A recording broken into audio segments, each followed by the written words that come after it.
नमस्कार। सबसे पहले हमारे सभी दर्शकों को गणतंत्र दिवस की शुभकामनाएं। आप देख रहे हैं सिटी तहलका न्यूज, मैं हूं आपके साथ गिरीश मानव। आइए आगे बढ़ने से पहले एक नजर इस वक्त की हेडलाइंस पर। पानीपत के शिवाजी स्टेडियम में धूमधाम से मनाया गया 17वां गणतंत्र दिवस। ज्ञानचंद गुप्ता रहे मुख्य अतिथि। गणतंत्र दिवस के शुभ अवसर पर पानीपत के 131 विशिष्ट जनों को किया गया सम्मानित। रहस्यमय ढंग से गायब हुआ 11 साल का विपुल रहस्यमयी परिस्थितियों में वापस लौटा घर। थम गया जींद उपचुनाव का शोर। 28 को होगा मतदान, 31 को आएगा परिणाम। दरगाह मखदूम साहब के मदरसे और एससी विद्या मंदिर जूनियर विंग में समारोह पूर्वक मनाया गया गणतंत्र दिवस। और गौशाला रोड पर एक फैक्ट्री में हुए हादसे में मूल रूप से बिहार निवासी 45 वर्षीय एक महिला की हुई मौत। नमस्कार, एक बार फिर से आप सभी का स्वागत। आइए अब विस्तार से जानते हैं इस वक्त की खबरें।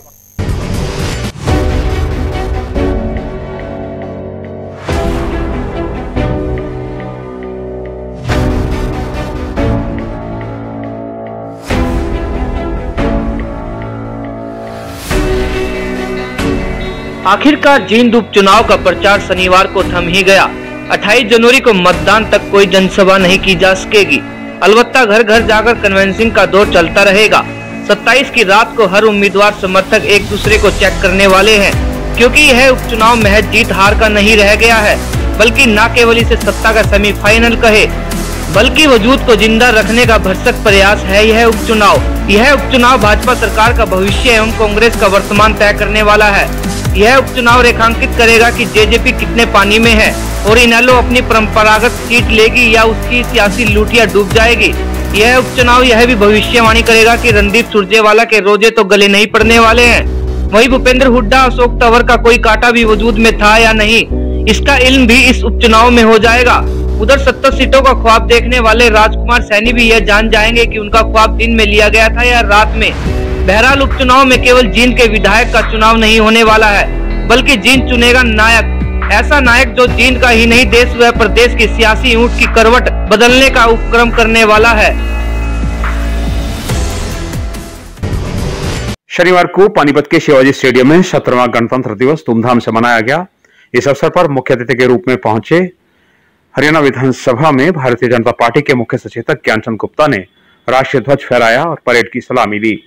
उन्होंने मार्च पास्ट का निरीक्षण किया और इस अवसर पर देश की आजादी के लिए शहीद हुए अनेक ज्ञात अज्ञात वीरों और वीरांगनाओं को याद किया। उन्होंने कहा कि यह आजादी हमें लाखों कुर्बानियों के बाद नसीब हुई है। आज ही के दिन भारत में कानून का राज स्थापित हुआ था और संप्रभुता प्राप्त राष्ट्र के रूप में विश्व के मानचित्र पर आज ही के दिन भारत वजूद में आया था। इस अवसर पर विभिन्न स्कूलों के बच्चों ने सांस्कृतिक कार्यक्रम प्रस्तुत किए और अपनी प्रस्तुति से उन्होंने उपस्थित दर्शकों का मन मोह लिया। बच्चों की एक प्रस्तुति पर ऐसा भी अवसर देखने में आया जब उपायुक्त सुमिता कटारिया भावुक हो गई। हालांकि गणतंत्र दिवस के उपलक्ष्य में विभिन्न शिक्षण एवं सामाजिक संस्थानों में कार्यक्रम आयोजित किए जाते हैं, किंतु सरकारी स्तर पर मनाए जाने वाले कार्यक्रम की छटा ही अनूठी होती है, क्योंकि गणतंत्र दिवस भारत के लिए बेहद अहम अवसर होता है। इसलिए किसी भी प्रकार की अप्रिय स्थिति से निपटने के लिए पुलिस ने बेहतरीन इंतजाम किए हुए थे। स्टेडियम के पास बाकायदा बुलेट प्रूफ गाड़ी, विशेष सुरक्षा दस्ते और खुफिया तंत्र तैनात नजर आया। शहर में 21 सुरक्षा नाके भी लगाए गए थे। व अज्ञात शहीदों को श्रद्धांजलि अर्पित करता हूं और उपस्थित स्वतंत्रता सेनानियों व शहीदों के परिवारजनों को सादर नमन करता हूं। बाबा साहब डॉक्टर भीमराव अंबेडकर के नेतृत्व में बनाए गए संविधान से भारत के प्रत्येक नागरिक को बराबरी का अधिकार प्राप्त हुआ है। देश के नवनिर्माण में महात्मा गांधी, डॉक्टर श्यामा प्रसाद मुखर्जी, पंडित दीनदयाल उपाध्याय, पूर्व राष्ट्रपति एवं missile man doctor APJ Abdul Kalam, लौह पुरुष सरदार वल्लभ भाई पटेल, पूर्व प्रधानमंत्री लाल बहादुर शास्त्री तथा श्री अटल बिहारी वाजपेयी सहित अनेक राष्ट्रभक्तों ने महत्वपूर्ण भूमिका निभाई है। देश हित में इनके योगदान को कभी भुलाया नहीं जा सकता। पानीपत के शिवाजी स्टेडियम में आयोजित गणतंत्र दिवस के उपलक्ष्य में जिला प्रशासन की संस्तुति पर मुख्य अतिथि ज्ञानचंद गुप्ता ने पानीपत के विभिन्न क्षेत्रों के 131 विशिष्ट जनों को सम्मानित किया। इनमें 10वीं की परीक्षा में 98.8% अंक लाने वाली जिज्ञासा, बॉक्सर रजनी कश्यप के अलावा डीएसपी सतीश गौतम, डीएसपी सतीश वत्स, डीएसपी विजेंद्र सिंह, श्री सीमेंट के मुकेश यादव, तहसीलदार पानीपत कुलदीप सिंह, कानून को अजय सिंह, रेड क्रॉस सचिव विकास और एसटी कॉलेज के प्राचार्य डॉक्टर अनुपम अरोड़ा और शिक्षक बोधराज मुख्य रूप से शामिल रहे।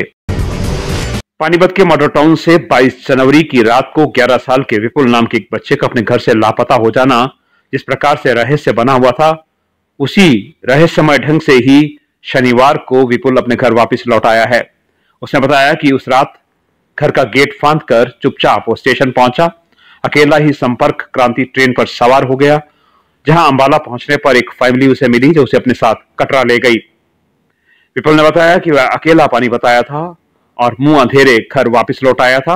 अंबाला तक वापसी में वही परिवार उसके साथ था, लेकिन ये सवाल पैदा करता है कि बच्चे की मददगार उस फैमिली ने आखिरकार उसके माता पिता को फोन क्यों नहीं किया। इसके अलावा उस परिवार ने 11 साल के बच्चे को कटरा तक अपने साथ रखने का जोखिम क्यों उठाया। बहरहाल विपुल तो अपने घर वापस आ गया है, लेकिन अभी भी कई ऐसे सवाल हैं जिनका जवाब पुलिस को तलाशना होगा ताकि सच सामने आए। सीसीटीवी कैमरा फुटेज में 2 बाइक सवारों के बीच बैठे बच्चे का भी पता लगना चाहिए ताकि शक के बादल छट सके। पुलिस ने बीते दिन अपहरण की धारा क्यों जोड़ी थी, ये सच भी सामने आना चाहिए। पहले मैं जब उठा था तो मैं वॉशरूम गया था। वॉशरूम के बाद जब मैं आया था तो फिर मैं जूते जैकेट वगैरह पहन के ऊपर सीढ़ियों से गेट से चढ़ के नीचे उतरा था। फिर मैं गली से सीधा पैदल रेलवे स्टेशन पहुंच गया। फिर बाद में 10:08 या 9:10 पे ट्रेन आई थी, उदय संपर्क आनी थी। फिर उसमें जनरल डिब्बे में बैठ के फिर कटरा पहुंचा था। तो बाद में फिर जब ट्रेन जम्मू पहुंची थी तो फिर एक अंकल ने मुझे अपनी सीट दी थी। फिर उन्होंने पूछा कि मम्मी पापा आए नहीं तुम्हारे। फिर मैंने बोला नहीं। फिर मैंने उनको सारी अपनी बात बताई कि मम्मी पापा वगैरह नहीं है। फिर उन्होंने कहा कि तुम्हारे मम्मी पापा परेशान हो रहे होंगे कि अब तुम फिर हमारे साथ ही रहना। शनिवार को गणतंत्र दिवस के उपलक्ष्य में दरगाह मखदूम साहब के मदरसे में हर्षोल्लास से आयोजन किया गया। मदरसे के प्रांगण में तिरंगा फहराया गया और उसके बाद राष्ट्रीय गान गाया गया। मदरसे के बच्चों ने राष्ट्रभक्ति से परिपूर्ण भावपूर्ण प्रस्तुतियां दी। खास बात यह रही कि मुस्लिम समाज की बेटियों ने भी मंच पर अपनी प्रतिभा का प्रदर्शन किया, जिससे पता चलता है कि समाज की बेटियों को दुनियावी प्रतिस्पर्धा में आगे आने के लिए प्रोत्साहित किया जा रहा है। उधर पानीपत के एसटी विद्या मंदिर के जूनियर विंग में भी शानदार समारोह का आयोजन किया गया। इसमें बच्चों ने देशभक्ति से जुड़े बेहद भावपूर्ण कार्यक्रम प्रस्तुत किए, जिन्हें देखकर उपस्थित दर्शक उनकी वाहवाही किए बिना नहीं रह सके। इस अवसर पर स्कूल स्टाफ, अभिभावक और बच्चे मुख्य रूप से उपस्थित रहे।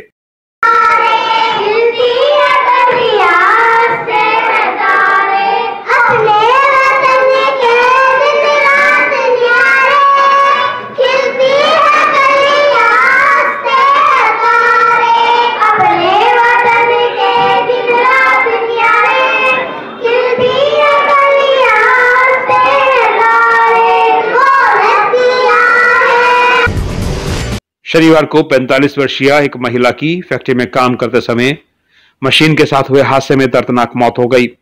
गौरतलब है कि मृतक महिला चलीना मूल रूप से बिहार की रहने वाली थी।